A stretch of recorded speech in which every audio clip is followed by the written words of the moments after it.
Cette ligne, elle est complètement liée à la rivière Allier, puisqu'elle l'allonge sur presque tout son parcours.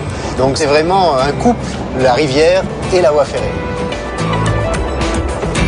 En 1854, la compagnie du PLM décide de créer une nouvelle ligne entre Paris et la Méditerranée, en passant par Clermont-Ferrand.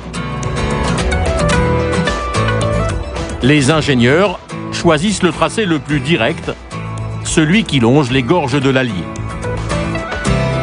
C'est un vrai défi pour les bâtisseurs.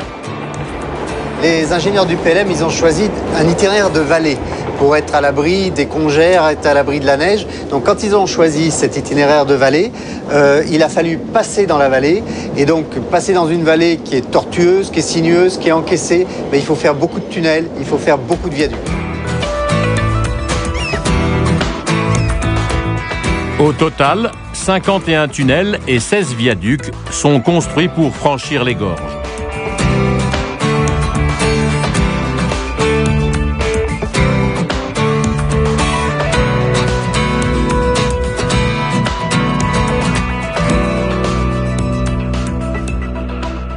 Sur 77 km, la ligne se ferait un chemin le long des falaises abruptes et du cours sinueux de la rivière.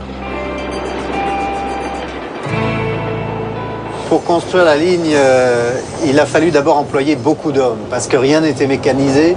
Donc on travaillait avec des outils manuels, des pics, des pioches, des pelles, un peu de dynamite. Mais c'est surtout le nombre de travailleurs qui a fait qu'on a pu avancer sur ces chantiers. On parle de 6000 hommes. Les travailleurs viennent de toutes les régions de France. Des tailleurs de pierre, des maçons et des terrassiers. On fait même venir d'Italie des piémontais, réputés pour leur savoir-faire dans le percement des tunnels. En 1870, après seulement 8 ans de travaux, les premiers convois circulent. Au cœur de la ligne apparaît l'une des constructions qui illustre le mieux la complexité de cet énorme chantier.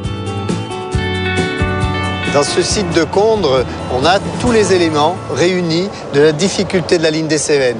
Le versant rocheux qui s'éboule, la rivière Allier qui attaque les ouvrages par en dessous. Donc c'est une sorte de synthèse de la ligne ici.